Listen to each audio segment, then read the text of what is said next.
बच्चों नदियों को हम चार तंत्र में पढ़ेंगे। कितने तंत्र में पढ़ेंगे? चार प्रमुख तंत्र में पढ़ेंगे। कौन कौन से? एक तो देखिए आपका सिंधु नदी तंत्र है। कौन सा? सिंधु नदी तंत्र। दूसरा प्यारे बच्चों आपका गंगा नदी तंत्र है। तीसरा आपका ब्रह्मपुत्र नदी तंत्र है। और चौथा आपका जो है प्रायद्वीपीय नदी तंत्र है। इन चार तंत्रों के हिसाब से पढ़ेंगे। देखिए अगर बात करें तो सिंधु नदी तंत्र में आप देख पा रहे होंगे यहाँ पर है ये जो आपका उत्तर और पश्चिमी क्षेत्र है प्यारे बच्चों, ये जो है आपका कौन सा? सिंधु नदी तंत्र है। ठीक है। और वहीं अगर बात करें तो उत्तर और पूर्व के बीच में जो क्षेत्र है प्यारे बच्चों वो गंगा नदी तंत्र का है। उत्तर पूर्व और बीच का जो क्षेत्र है वो नेपाल के पास वाला ये आपका गंगा नदी तंत्र है। वहीं अगर बात करें पूर्वी हिस्सा, ये प्यारे बच्चों आपका ब्रह्मपुत्र नदी तंत्र है। ठीक है। और नीचे वाला जो आपका दक्षिणी हिस्सा है ये प्रायद्वीपीय नदी तंत्र है। इन चार तंत्रों के हिसाब से जो है हम किसे पढ़ेंगे?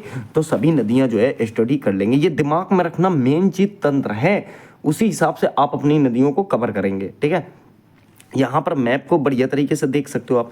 देखिए अगर बात करें तो सिंधु नदी तंत्र की अगर मैं बात करूँ तो मुख्य नदी कौन सी है प्यारे बच्चों? तो सिंधु ही है। सहायक नदियाँ जैसे झेलम है, चिनाब है, रावी है, ब्यास है, सतलज, ये प्यारे बच्चों इसकी मुख्य नदियाँ हैं। ठीक है। गंगा नदी की इसके तो बहुत सारी मतलब सहायक नदियाँ हैं, पर मेन कौन सी हैं? यमुना, घाघरा, गंडक, कोसी, सोन, ये इसकी मेन मुख्य जो है सहायक नदियाँ हैं। फिर ब्रह्मपुत्र की बात करें तो दिबांग है, लोहित है, मानस है, ये प्यारे बच्चों जो है इसकी सहायक नदियाँ हैं। ठीक है।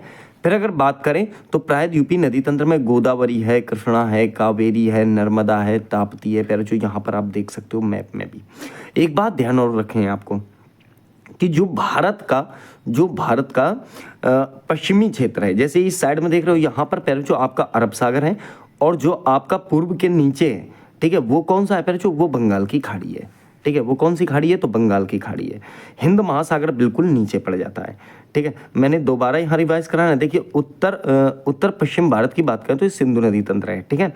फिर देखिए उत्तर भारत का मैदान कौन सा आता है? गंगा नदी तंत्र का आता है। उत्तर पूर्व का भारत में कौन सा आता है तंत्र? तो ब्रह्मपुत्र नदी तंत्र आता है। और दक्षिण भारत का पठार के अंतर्गत जो है आपका ये प्रायद्वीपीय नदी तंत्र आता है।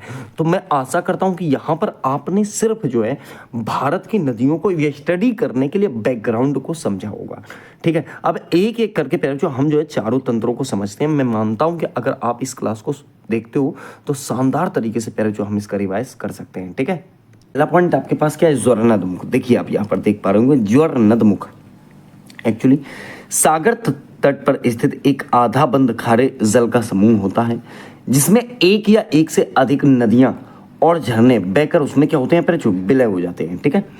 नर्मदा, तापी, मांडवी और ऐश्वर्य अर्थात ज्वरनदमुख का निर्माण करती हैं। कौन कौन सी? जैसे नर्मदा है, तापी है, मांडवी है पर जो ये आपका किसका निर्माण करती है? तो ज्वरनदमुख का निर्माण करती है। अब एक शब्द होता है डेल्टा।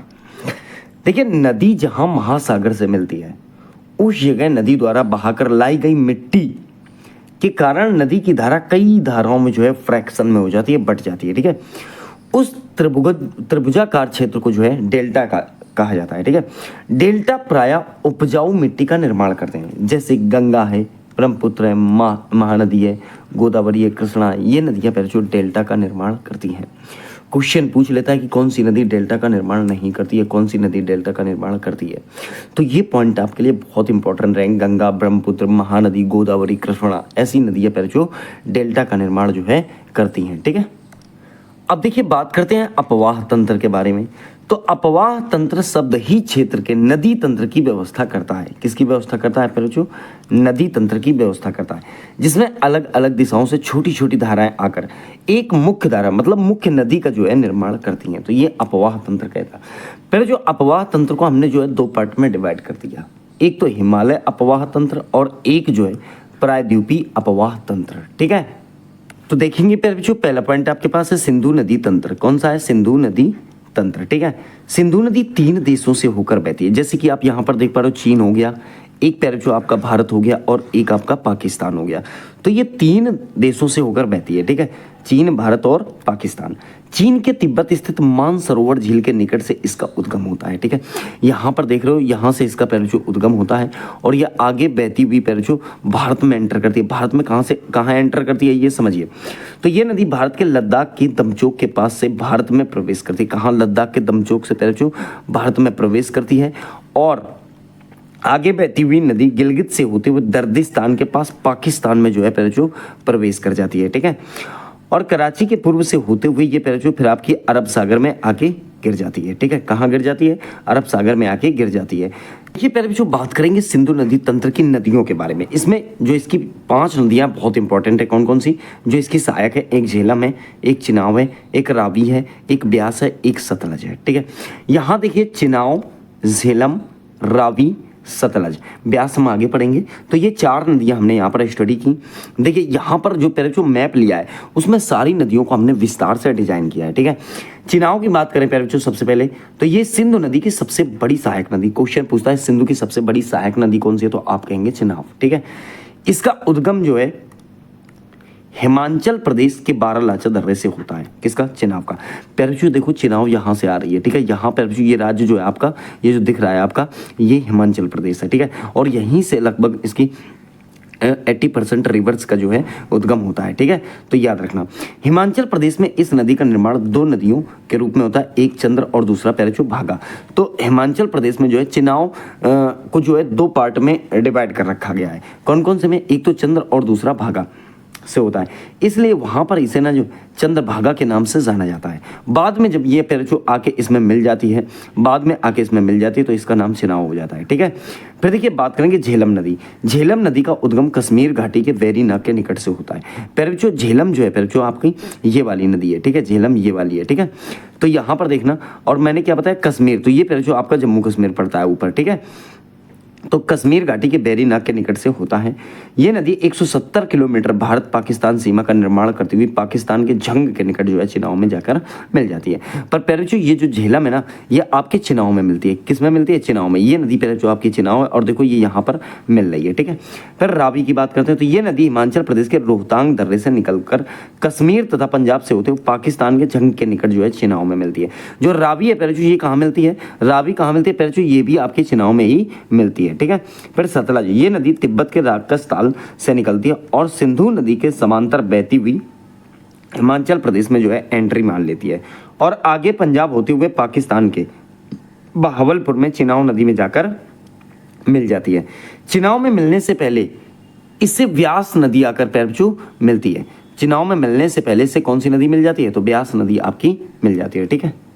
बात अगर करें व्यास नदी की, तो देखिए ये नदी रोहतांग दर्रे से निकलती है। कहाँ से निकलती है पैरचू? रोहतांग दर्रे से निकलती है।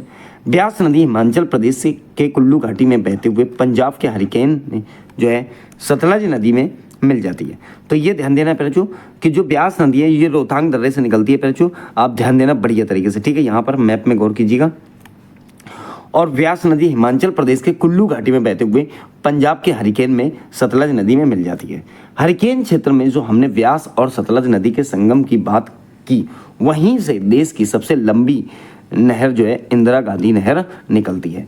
इंदिरा गांधी नहर पैरचू निकलती है, ठीक है, जो कि पंजाब और राजस्थान से होकर गुजरती है। राजस्थान में इसकी लंबाई सबसे अधिक 470 किलोमीटर है।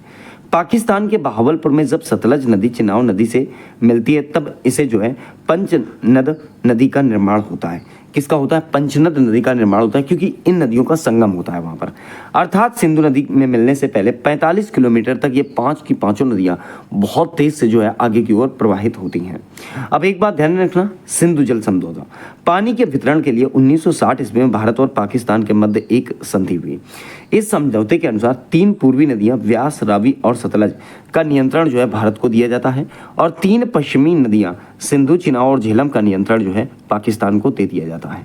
यहाँ पर जो है हम गंगा नदी का संपूर्ण अध्ययन करेंगे। गंगा नदी की जो लंबाई है वो 2525 किलोमीटर है। कितनी है? 2525 किलोमीटर। ये जो है 2 देशों से मिलकर बहती है। 2 देशों से। कौन सा? एक तो आपका भारत हो गया, दूसरा आपका बांग्लादेश हो गया, ठीक है। एक बात और याद रखनी है, ये 2 जो मैंने बताए आपको, ये मैंने देश बताए हैं। वहीं अगर भारत के राज्यों की बात करें तो भारत में जो है ये 5 राज्यों में प्रवाहित होती है। 5 राज्य कौन से हैं? तो एक तो आपका उत्तराखंड ही हो गया, ठीक है, उत्तराखंड। एक आपका यूपी हो गया, एक आपका बिहार हो गया, एक आपका झारखंड हो गया, और एक आपका पश्चिम बंगाल हो गया। तो इस प्रकार से इन 5 राज्यों से प्रवाहित होती है। आशा करता हूं ये वाली बात अभी समझ में आ गई होगी। अब देखिए तो बात करेंगे गंगा नदी तंत्र की। देखिए गंगा नदी तंत्र की अगर बात करें तो गंगा जो नदी है, इनका नाम गंगा जहां से प्रवाहित होती है वहां पर नहीं है।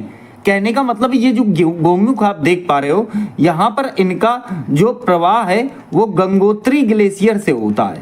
किस ग्लेशियर से? गंगोत्री ग्लेशियर से। और वहां पर इनका नाम क्या है? तो भागीरथी नाम है। क्या नाम है इनका? भागीरथी नाम है। कहने का मतलब ये जो धारा है ये भागीरथी के नाम से निकलती है। कहां से? तो गंगोत्री ग्लेशियर से। अब एक बात समझिए, जब ये थोड़ा सा आगे प्रवाहित होती हैं तो यहाँ एक स्थान पड़ता है जिसका नाम है टिहरी डैम। अगर क्वेश्चन कहता है कि टिहरी डैम जो है किन नदियों के संगम पर बना हुआ है, तो ये वाली नदी देखिए, ये वाली जो नदी है आपकी, ये वाली नदी तो भागीरथी नदी है, और यहाँ पर एक भेलांगना नदी है। ये नदियां जब आपस में मिल जाती हैं तो उसी जगह जो है टिहरी डैम बनाया गया है। ठीक है, ये टिहरी डैम जो है किस नदी के संगम पर है? तो भागीरथी और भेलांगना के संगम पर बना हुआ है। जो स्थान क्या कहलाता है? तो गणेश प्रयाग कहलाता है। ठीक है, थोड़ा सा आगे और अगर पहुंचे, थोड़ा सा आगे और पहुंचे तो एक स्थान पड़ता है जिसका नाम है देवप्रयाग। ठीक है, क्या नाम है? देवप्रयाग।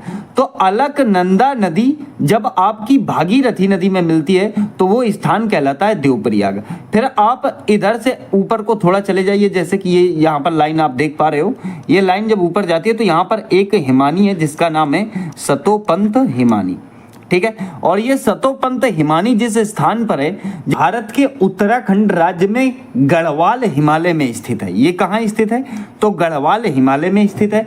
और उसी के बिल्कुल चरणों से एक नदी निकलती है प्यारे बच्चों, जिसका क्या नाम है? तो अलकनंदा नाम है। ये देख पा रहे हो आप। ठीक है, ये पूरी नदी जो है आपकी, ये कौन सी है? तो ये आपकी अलकनंदा है। अब अलकनंदा की जो है 5 नदियां इसकी सहायक नदियां हैं। ठीक है, अलकनंदा की 5 नदी सहायक नदी हैं। ठीक है, अब यहां पर गौर कीजिएगा।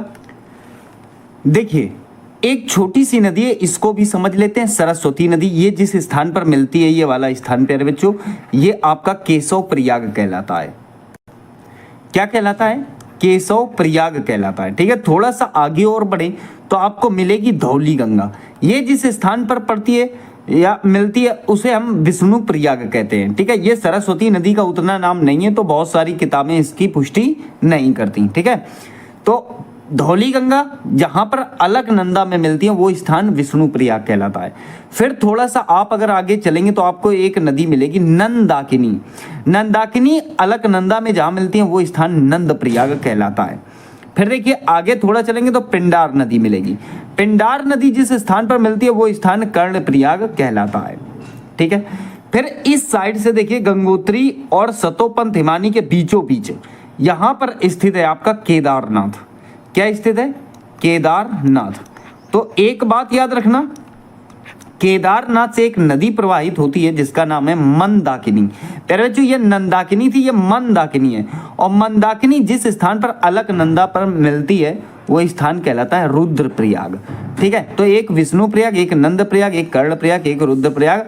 और अलकनंदा जिस स्थान पर भागीरथी में मिलती है वो स्थान कहलाता है देवप्रयाग। तो ये 5 चीजें आपको याद रखनी है प्यारे बच्चों। छठवां ये केशव प्रयाग भी याद रखना आप। ठीक है, तो ये वाली बात आपको समझ में आ गई।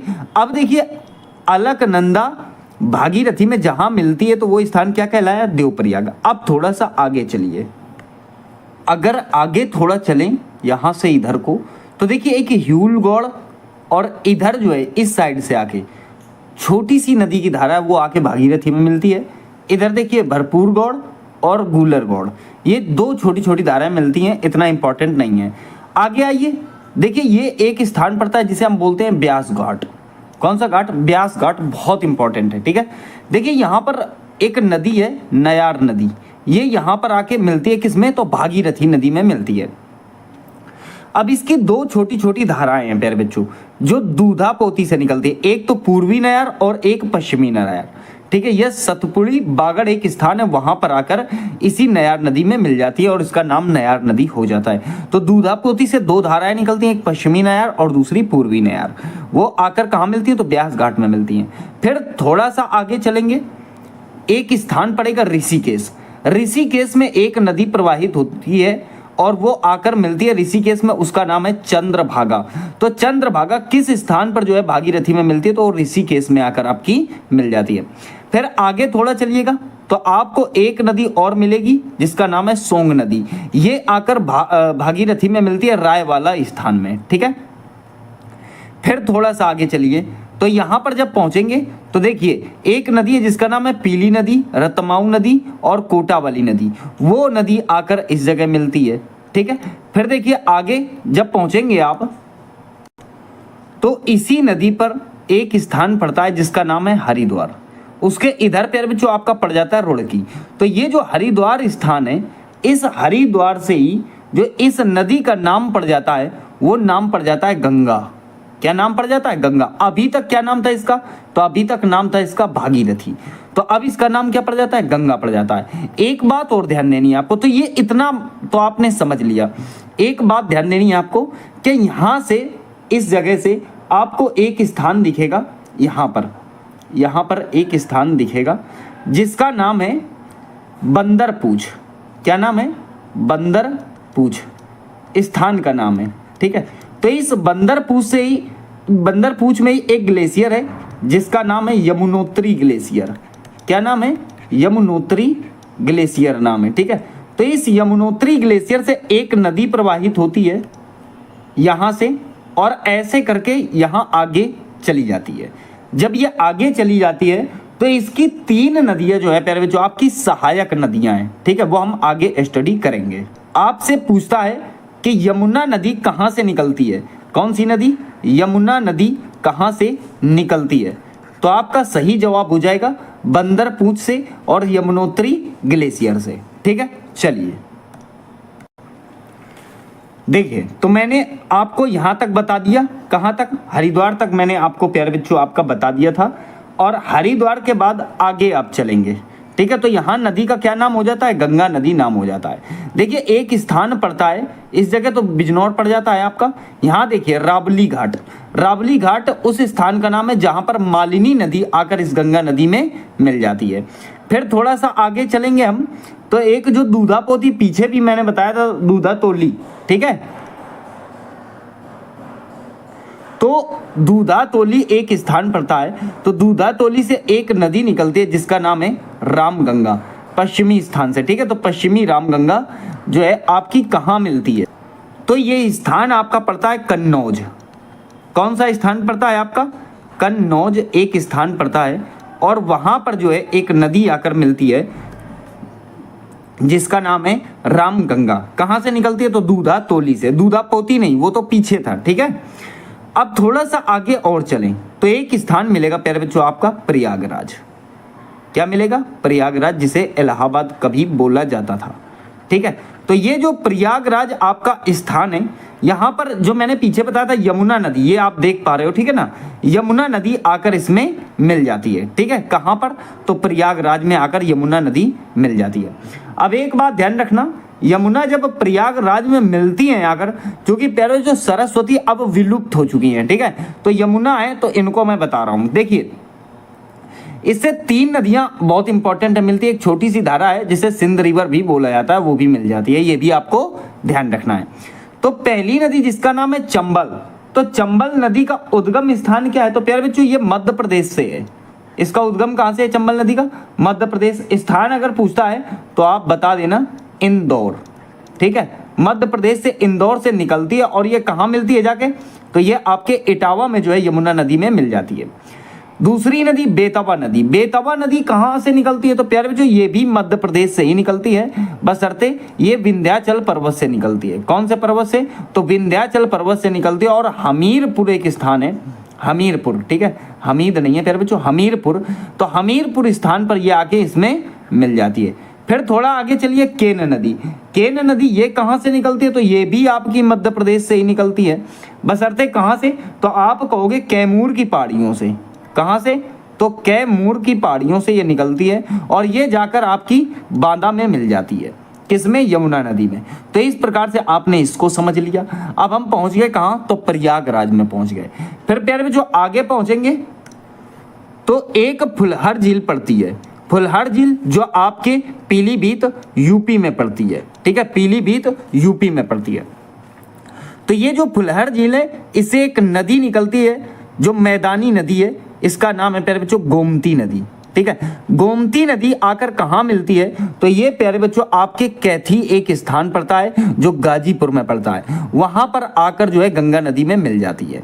फिर थोड़ा आगे चलिए तो यहाँ पर पहुंचेंगे आप कहाँ पर, छपरा में। यहाँ एक डैम बना हुआ है छोटा सा, ध्यान रखना। आगे पहुंचेंगे छपरा, तो जब छपरा में पहुंचेंगे तो छपरा में जो है आपका दो नदियां, एक काली नदी और एक करनाली नदी। काली नदी को शारदा के नाम से जाना जाता है और करनाली नदी को घाघरा के नाम से जाना जाता है। ये दोनों एक स्थान पर मिलती हैं जिसका नाम है मल्लापुर। तो ये दो नदियां आती हैं पर्वतीय क्षेत्र से निकलकर और मल्लापुर में आके दोनों मिल जाती हैं, जहां पर इसका नाम क्या पड़ जाता है, घाघरा नदी। तो घाघरा नदी जो है गंगा नदी में कहाँ मिलती है, तो स्थान जो है आपका छपरा पड़ता है, वहां पर मिलती है। फिर थोड़ा आगे चलिए, आगे जब थोड़ा चलेंगे तो एक स्थान मिलेगा जिसे आप बोलते हो पटना, ठीक है। पटना जब आप पहुंचोगे तो वहां पर एक नदी निकल कर आ रही होती है, जिसका नाम होता है सोन नदी। ये जो निकलती है प्यारे बच्चों, ये आपके अमरकंटक के पर्वतों से अर्थात पहाड़ियों से निकलकर आती है। तो अमरकंटक के पहाड़ियों से निकलकर एक नदी आती है जिसका नाम है सोन नदी, और ये जो है आपके पटना वाले स्थान में आके मिल जाती है, ठीक है। फिर थोड़ा सा आगे और चलिए, थोड़ा सा जब आगे और चलेंगे तो देखिए एक स्थान आपको मिलेगा सोनपुर, क्या मिलेगा, सोनपुर, और एक स्थान मिलेगा प्यारे बच्चों आपका कुर्सेला। ये बीच में आपका हाजीपुर पड़ जाता है, ठीक है। तो सोनपुर में एक नदी आकर इसमें मिलती है जिसका नाम है गंडक, और कुर्सेला में एक नदी आपको आके मिलेगी जिसका नाम है कोसी नदी, ठीक है। तो ये सेकंड वाला फैक्ट भी आपकी समझ में आ गया। अब एक पॉइंट इसका और बचा है प्यारे बच्चों, वो भी देख लो। देखिए यहां पर समझेंगे, आगे यहां पर समझेंगे। अब थोड़ा आगे और अगर हम इधर को बढ़ें तो जब आप इस स्थान में पहुंच जाओगे, इस स्थान में, तो इस स्थान में प्यारे बच्चों क्या पड़ता है, यहाँ पर पड़ता है आपका फरक्का बैराज। कौन सा बैराज, तो आप कहोगे फरक्का बैराज। तो जब आप फरक्का बैराज में पहुंचोगे तो एक नदी जो है आपकी दार्जिलिंग की पहाड़ी से निकल रही है। कौन सी पहाड़ी, तो दार्जिलिंग की पहाड़ी, आप नाम याद रखेंगे, ठीक है। दार्जिलिंग की पहाड़ी से एक नदी जो है आपकी प्रवाहित होती है जिसका नाम है महानंदा। वो महानंदा नदी जो है आपके फरक्का बैराज में जो है गंगा नदी से मिल जाती है। फिर थोड़ा आगे पहुंचेंगे तो देखिए एक है दामोदर नदी और एक है प्यारे जो आपकी हुगली नदी। मेन धारा जो है इसकी हुगली नदी है। तो दामोदर नदी जो है आपकी हुगली नदी में मिलती है, वो भी कहां पर, तो फरक्का बैराज के थोड़ा सा आगे मिलती है, ठीक है। तो इस प्रकार से ये आगे बढ़ जाती है और इसकी मेन धारा जो है वो पद्मा के नाम से फिर जानी जाती है। किसके नाम से, पद्मा के नाम से जानी जाती है। इधर आप एक बात और याद रखना, तो ब्रह्मपुत्र नदी के बारे में बताता हूं मैं आपको कि ब्रह्मपुत्र नदी जो है, ये देखिए इस प्रकार से मैप में मैंने आपको दर्शाया है, ठीक है। तो एक बात ध्यान रखना, ऐसे करके, तो एक बात ध्यान देनी, असम घाटी में बहते हुए, ठीक है, असम घाटी है प्यारे बच्चों ये, तो इस घाटी में बहते हुए ये नदी बांग्लादेश में प्रवेश करती है। और जब बांग्लादेश में प्रवेश करती है, जहां इसे किसके नाम से जाना जाता है, जमुना के नाम से, बांग्लादेश में इसे जमुना कहते हैं, ठीक है। तो जमुना के नाम से जाना जाता है। बांग्लादेश में ये गंगा अर्थात पद्मा के साथ यहाँ पर जो है प्यारे बच्चों आपके मिल जाती है, ठीक है, और मिल जाती है। और गंगा ब्रह्मपुत्र का संयुक्त रूप जो है, इन दोनों का जो संयुक्त रूप है वो मेघना नाम दिया जाता है उसके संयुक्त रूप को। और विश्व का सबसे बड़ा जो है नदी डेल्टा का निर्माण करते हैं ये सब मिलकर, जिसका नाम है सुंदरबन डेल्टा, ठीक है। ब्रह्मपुत्र की सहायक नदियां बहुत सारी हैं, जैसे तीस्ता है प्यारे बच्चों, ये ब्रह्मपुत्र की सहायक नदी है, सुवनसिरी है, कमेंग है, मानस है, दिबांग है, लोहित है, बराक है, कपिली है, ये इसकी सहायक नदियां हैं, ठीक है। तो इस प्रकार से आपने देखा मांजुली द्वीप, आप ये यहाँ पर देख पा रहे हो। तो इस प्रकार से ये वाला पॉइंट आपका कंप्लीट हो जाता है। आशा करता हूं बात आपको समझ में आ गई होगी। देखिए बात करेंगे प्रायद्वीपीय नदी तंत्र की। किसकी बात करेंगे, तो प्रायद्वीपीय नदी तंत्र की, ठीक है। अगर बात करूं तो हिमालय नदी तंत्र की तुलना में प्रायद्वीपीय नदी तंत्र बहुत अधिक जो है पुराना है, ठीक है, बहुत अधिक पुराना है। दक्षिण भारत की नदियां पर्यावरण का अपवाह तंत्र अपने पास जो है बनाए हुए रखती हैं, ठीक है, जिसके अंतर्गत नर्मदा है, ताप्ती है, माही है, गोदावरी है, कृष्णा है, कावेरी, महानदी जैसी नदियां शामिल हैं। अरब सागर में गिरने वाली नदियाँ नर्मदा, ताप्ती, माही हैं प्यारे बच्चों। वहीं बंगाल की खाड़ी में गिरने वाली नदियाँ आपकी गोदावरी, कृष्णा, कावेरी और महानदियाँ आती हैं इसके अंतर्गत। ठीक है, सबसे पहले अगर मैं बात करूं प्रायद्वीपीय नदी तंत्र में, वो मैं बात करूंगा नर्मदा नदी की। किसकी बात करूंगा प्यारे बच्चों? नर्मदा नदी की। तो देखिए मध्य प्रदेश के अमरकंटक में इसकी जो है उत्पत्ति होती है। कहाँ से इसकी उत्पत्ति होती है? तो मध्य प्रदेश के अमरकंटक से इसकी उत्पत्ति होती है, जो पश्चिम की ओर बहते हुए 100 किलोमीटर की दूरी तय कर खंभात की खाड़ी अर्थात अरब सागर में जाकर मिल जाती है।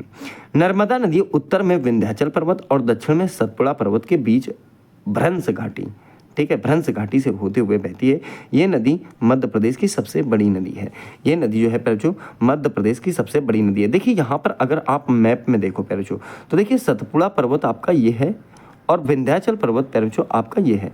इसके नीचे बिल्कुल इसके नीचे विंध्याचल के नीचे बिल्कुल बीचों बीच में एक धारा जा रही है जिसका नाम है नर्मदा। तो ये आपकी नर्मदा है। ठीक है, अब देखिए इसे मध्य प्रदेश की जीवन रेखा कहा जाता है। मध्य प्रदेश की जीवन रेखा किसे कहते हैं? तो आप कहोगे नर्मदा को। नर्मदा नदी की सहायक नदियां और भी हैं, जैसे संघ है एक, और एक प्यारे तवा। तवा कई बार पूछी जा चुकी है कि तवा किसकी सहायक नदी है? तो आप कहेंगे नर्मदा की सहायक नदी है। फिर देखिए बात करेंगे प्यारे ताप्ती नदी की। देखिए मध्य प्रदेश के बैतूल जिले के मुल्ताई सतपुड़ा पहाड़ियों से निकलती है। देखिए सतपुड़ा पहाड़ियों से एक प्यारे यहाँ पर आपको लाइन जाती हुई दिखाई दे रही होगी जो ताप्ती है। ठीक है, सतपुड़ा पहाड़ियों से निकलती है। ये नदी मध्य प्रदेश, महाराष्ट्र, गुजरात से प्रवाहित होते हुए पैरचू जहाँ के आपकी अरब सागर में गिर जाती है। ठीक है, तो ये पॉइंट आपकी समझ में आया होगा। फिर देखिए बात करेंगे माही की। इसका उद्गम जो है मध्य प्रदेश के धार जिले के समीप विंध्याचल पर्वत श्रेणी से होता है। कौन सी पैरचू? तो माही नदी। ठीक है, माही है पैरचू यहाँ पर। ठीक है, माही नदी देखिए आप देख पा रहे होगी यहाँ पर विंध्याचल पर्वत से इसका जो है उद्गार होता है। ठीक है, अब देखिए बात करें तो ये मध्य प्रदेश, राजस्थान, गुजरात से बहते हुए नदी जो है खंभात की खाड़ी में जाकर गिर जाती है। माही भारत की एक ऐसी नदी है जो कर्क रेखा को प्यारे दो बार काटने का कार्य करती है। एक तो प्यारे यहाँ पर देखो काट रही है ये, ठीक है, और दूसरी प्यारे आपकी यहाँ पे काट रही है। मैंने मैप बहुत शानदार तरीके से बनाया है प्यारे। ठीक है, फिर देखिए बात करेंगे गोदावरी नदी की। ये प्रायद्वीपीय भारत की सबसे लंबी नदी है। प्रायद्वीपीय भारत की सबसे लंबी नदी कौन सी? तो आप कहेंगे प्यारे हमारी गोदावरी। देखिए कितनी बड़ी है, यहाँ से यहाँ देखो आप देख पा रहे होंगे प्यारे। ठीक है, जैसे ये देखिए इंद्रावती, प्राणहिता है, पैनगंगा है, ये इसकी प्यारे क्या है? सहायक नदियाँ हैं। ये इसकी सहायक नदियाँ हैं। ठीक है, तो मैंने क्या कहा? प्रायद्वीपीय भारत की सबसे लंबी नदी है। ये नदी महाराष्ट्र के नासिक जिले के त्र्यंबकेश्वर से निकलती है। ठीक है, और दक्षिण पूर्व की ओर बहते हुए बंगाल की खाड़ी में जा गिरती है। इसकी सहायक नदियाँ पैनगंगा है, इंद्रावती है, प्राणहिता प्यारे आदि जो है इसकी सहायक नदियाँ हैं। बात आगे करते हैं हम कृष्णा नदी की। देखिए कृष्णा नदी की बात करें तो कृष्णा नदी प्रायद्वीपीय भारत की दूसरी सबसे बड़ी नदी है। इसका उद्गम महाराष्ट्र के महाबलेश्वर से होता है। कहाँ से होता है पैरचू? तो महाराष्ट्र के महाबलेश्वर। देखिए पैरचू कृष्णा नदी यहाँ पर है। ठीक है, और इसी क्षेत्र में आपका महाराष्ट्र पड़ता है। ठीक है, तो महाराष्ट्र के महाबलेश्वर से होता है। कृष्णा नदी महाराष्ट्र से होते हुए कर्नाटक, तेलंगाना और आंध्र प्रदेश से बहते हुए बंगाल की खाड़ी में पैरचू गिर जाती है। इस हिस्से में पैरचू आपकी आ जाती हैं। कृष्णा नदी की बहुत सहायक नदियां हैं, जैसे तुंगभद्रा है और पैरचू आपकी कोयना नदी जो है किसकी सहायक नदियां हैं? तो आप कहेंगे कृष्णा नदी की सहायक नदियां हैं। ठीक है, फिर देखिए महानदी की बात करें पैरचू तो महानदी छत्तीसगढ़, उड़ीसा की प्रमुख नदी है। ठीक है, इसका उद्गम छत्तीसगढ़ के रायपुर के निकट सिहावा पहाड़ी से होता है। ठीक है, फिर अगर आगे बात करें ये नदी आगे पूर्व की ओर बहते हुए उड़ीसा में प्रवेश कर जाती है। ठीक है, और डेल्टा का निर्माण करते हुए बंगाल की खाड़ी में पैरचू आपकी गिर जाती है। इसकी सहायक नदियां तेल नदी हो गई और जोक नदी। दो बहुत इंपॉर्टेंट सहायक नदियां हैं महानदी की। कौन कौन सी? जोक नदी कई बार एग्जाम में रिपीट हुआ है, ये बात भी आपको अपने दिमाग में रखते हुए चलना है पैरचू। बात करेंगे कावेरी। देखिए कर्नाटक के कुर्ग के निकट कावेरी जो है पैरचू आपके कर्नाटक के, देखिए यहाँ पर देखिए कावेरी है, कर्नाटक के कुर्ग के निकट ब्रह्मगिरी पहाड़ियों से निकलती है। पहले जो ब्रह्मगिरी पहाड़ियों का हिस्सा जो है आपका तमिलनाडु के अंतर्गत आता है और कुछ हिस्सा केरल के अंतर्गत आता है। देखिए ब्रह्मगिरी पहाड़ियों से निकलती हुई और कर्नाटक, तमिलनाडु से बहती हुई तिरुचिरापल्ली के निकट बंगाल की खाड़ी में जाकर गिर जाती है। इस नदी को दक्षिण भारत की गंगा कहा जाता है। ठीक है, किसी गंगा कहा जाता है? दक्षिण भारत की गंगा कहा जाता है। किसे? तो कावेरी को। देखिए भारत की अन्य महत्वपूर्ण नदियां भी हैं पैरचू, इनको भी समझ लेते हैं। ठीक है, जैसे सबसे पहले बात करेंगे लूनी नदी की। कौन सी पैरचू? तो लूनी, ये वाली आपकी लूनी नदी है। मैं लिखे दे रहा हूँ, ऊपर राइटिंग नहीं हो पाई है। देखिए ये लूनी नदी है प्यारे बच्चों, यहाँ पर आप देख सकते हो, ठीक है। इसका उद्गम अजमेर के निकट अरावली पहाड़ियों के नाग पहाड़ से होता है, ठीक है। फिर देखिए राजस्थान से होते हुए गुजरात के कच्छ के रण में ये नदी विलुप्त हो जाती है, ठीक है। इस नदी को सॉल्ट रिवर के नाम से जाना जाता है। किस नाम से जाना जाता है? तो सॉल्ट रिवर के नाम से भी जाना जाता है, ठीक है। फिर देखिए स्वर्ण रेखा नदी की बात करें तो झारखंड में बहने वाली एक पहाड़ी नदी है प्यारे बच्चों। ये नदी रांची के निकट छोटा नागपुर पठार से निकलती है। झारखंड से निकलकर पश्चिम बंगाल, उड़ीसा से होते हुए ये बंगाल की खाड़ी में प्यारे बच्चों आपकी गिर जाती है जाके। ध्यान रखना इस बात को। देखिए यहाँ से ये रिलीज होती है, ऐसे ऐसे करके इधर आके बंगाल की खाड़ी में गिर जाती है, ठीक है। काली नदी के बारे में बात करें प्यारे बच्चों तो इस नदी को शारदा और काली गंगा के नाम से जाना जाता है। ये नदी हिमालय स्थित काला पानी नामक स्थान से निकलती है। उत्तराखंड, उत्तर प्रदेश में होते हुए ये घाघरा नदी के साथ मिल जाती है और ये नदी पूरब की ओर नेपाल और भारत के अंतर्राष्ट्रीय सीमा बनाने का भी कार्य करती है, ठीक है। तो ये पॉइंट आप यहाँ पर याद रखना। बात करें पेन्नार नदी की तो पेन्नार नदी भारत की एक प्रमुख नदी है, ठीक है। ये नदी कर्नाटक में नंददुर्ग पहाड़ी से निकल कर जो है यहाँ पर देख पा रहे होगे तरफ मैप में क्या कहा मैंने, ये नदी कर्नाटक में नंददुर्ग पहाड़ी से निकलकर पूर्व की ओर 970 किलोमीटर बहकर बंगाल की खाड़ी में जा गिरती है। देखिए यहाँ पर ट्रिक लिखा है प्यारे बच्चों, इसको एक बार याद रखना। रेगिस्तान की लूनी न्यारी, झारखंड की स्वर्ण रेखा प्यारी, काली शारदा उत्तर से आई, पेन्नार दक्षिण में समाई। तो इस चीज को आप समझ सकते हो बढ़िया तरीके से। ब्रह्मपुत्र नदी तंत्र की, किसकी? तो ब्रह्मपुत्र नदी तंत्र की। ब्रह्मपुत्र नदी जो है प्यारे बच्चों, इसका क्षेत्रफल की अगर बात करें तो 2900 किलोमीटर इसकी लंबाई है, ठीक है। अब एक बात ध्यान देना प्यारे बच्चों, इसका उद्गम कहाँ से होता है? तो उद्गम होता है मानसरोवर झील के निकट तिब्बत से। ये मोस्ट इंपॉर्टेंट पॉइंट है, ठीक है। अब एक बात देखिए, ये नदी तिब्बत, भारत और बांग्लादेश से होकर बहती है, ठीक है। ये नदी तिब्बत के मानसरोवर झील के निकट से निकलती है। ब्रह्मपुत्र, सतलज और सिंधु नदियाँ ये सभी जो है मानसरोवर के पास से ही निकलती हैं प्यारे बच्चों। तिब्बत से निकलने वाली इस नदी को तिब्बत में यरलुंग तसंगपो के नाम से जाना जाता है, ठीक है। जब ये नदी भारत में असम घाटी में प्रवेश करती है तब इसे ब्रह्मपुत्र के नाम से जाना जाता है। इस नदी को अरुणाचल प्रदेश में दिहांग के नाम से जाना जाता है। ब्रह्मपुत्र नदी असम घाटी में बहते हुए बांग्लादेश में प्रवेश करती है। प्यारे बच्चों यहाँ पर सारी चीज़ मैंने बढ़िया तरीके से ले ली है। देखिए मानसरोवर से निकलती है और असम से होते हुए ये प्यारे बच्चों बांग्लादेश की तरफ इसकी एंट्री हो जाती है। बाद में गंगा नदी, जिसे पद्मा या जमुना के नाम से जाना जाता है, जब उसमें ऐड हो जाती है ये, ठीक है। तो होता क्या है प्यारे बच्चों कि बांग्लादेश में ये गंगा पद्मा के साथ मिलती है, ठीक है। बांग्लादेश में किससे? तो प्यारे बच्चों यहाँ पर आप देख पा रहे हो ये धारा जो आ रही है तो ब्रह्मपुत्र की है और एक धारा प्यारे बच्चों इस साइड से आती है, ठीक है। इस साइड से आती है ऊपर से, तो वो जो आती है वो प्यारे बच्चों गंगा होती है आपकी। कौन सी होती है? वो गंगा होती है और उसका नाम यहाँ पर क्या होता है? पद्मा हो जाता है, उसके साथ मिलती है। और गंगा ब्रह्मपुत्र का संयुक्त रूप जो है ये मेघना कहलाता है। क्या कहलाता है प्यारे बच्चों? गंगा और जो है ब्रह्मपुत्र का संयुक्त रूप मेघना कहलाता है और विश्व का सबसे बड़ा जो है सुंदरबन डेल्टा का ये निर्माण करती है नीचे आगे और बंगाल की खाड़ी में गिर जाती हैं। तो ये बात आप यहाँ पर याद रखना। देखिए मैंने क्या कहा था? ब्रह्मपुत्र नदी असम घाटी में बहते हुए बांग्लादेश में प्रवेश करती है, जहां इसे जमुना के नाम से जानते हैं। बांग्लादेश में ये गंगा पद्मा के साथ मिल जाती है और गंगा ब्रह्मपुत्र का संयुक्त रूप जो है मेघना के नाम से जाना जाता है और विश्व का सबसे बड़ा नदी डेल्टा सुंदरबन डेल्टा का निर्माण करते हुए बंगाल की खाड़ी में जा गिरती है। तो ये पॉइंट आपको यहाँ पर याद रखना है। अब देखिए सहायक नदियों की बात करें तो तीस्ता है और ये पैरचो कमेंग है। क्या है? कामेंग। तीस्ता हो गई, कमेंग, मानस, दिबांग, लोहित, बराक आदि इसकी पैरचो सहायक नदियां हैं। तीस्ता नदी का उद्गम सिक्किम से होता है, पश्चिम बंगाल से होते हुए बांग्लादेश में प्रवेश करती है और वहाँ ब्रह्मपुत्र से जाकर ये मिल जाती है। ठीक है, तो ये पॉइंट आपको याद रखना है। लोहित नदी की बात करें पैरचो तो इसको जो है खून की नदी के नाम से जाना जाता है। बराक नदी मणिपुर की पहाड़ियों से निकलती है और मणिपुर से मिजोरम, असम होते हुए बांग्लादेश में प्रवेश कर जाती है और ये मेघना में जाकर मिल जाती है। ब्रह्मपुत्र नदी गंगा नदी के साथ मिलकर विश्व के सबसे बड़े नदी डेल्टा का जो है निर्माण करती है। ब्रह्मपुत्र नदी में ही विश्व का सबसे बड़ा नदी द्वीप पैरचो माजुली स्थित है, जो कि आपका कहाँ पर है? तो असम में है। तो ये पॉइंट आप याद रखना। अब आइए बात कर लेते हैं हम यहाँ पर 10 क्वेश्चन है, 10 से 12 क्वेश्चन है पैरचो, उनको शानदार तरीके से समझ लेते हैं। देखिए पहला क्वेश्चन है, निम्न में से कौन सी नदी भारत में पश्चिम की ओर बहकर अरब सागर में गिरती है? राइट आंसर हो जाएगा ऑप्शन सी, नर्मदा नदी। नर्मदा नदी जो है भारत में पश्चिम की ओर बहकर अरब सागर में आपकी गिर जाती है। ठीक है, अगला क्वेश्चन, क्वेश्चन नंबर 2, निम्न में से कौन सी नदी हिमालय से नहीं निकलती है? इनमें कौन सी नदी प्यारे बच्चों जो है आपकी हिमालय से नहीं निकलती? तो गंगा, जमुना, ब्रह्मपुत्र, ताप्ती। ताप्ती राइट आंसर हो जाएगा। ताप्ती जो है प्यारे बच्चों वो आपकी हिमालय से नहीं निकलती। देखिए क्वेश्चन नंबर 3, दक्षिण गंगा के नाम से किस नदी को जाना जाता है?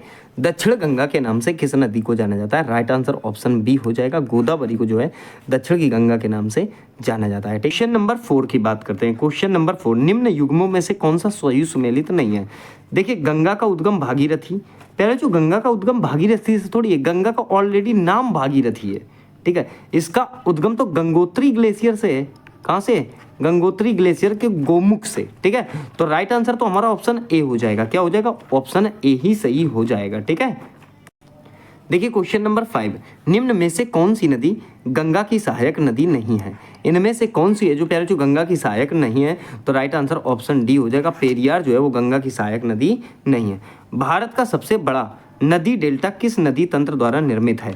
तो आप कहेंगे गंगा ब्रह्मपुत्र द्वारा जो है निर्मित है सबसे बड़ा डेल्टा। पर जो सुंदरबन डेल्टा गंगा ब्रह्मपुत्र नदी तंत्र द्वारा बंगाल की खाड़ी में बनता है, ठीक है।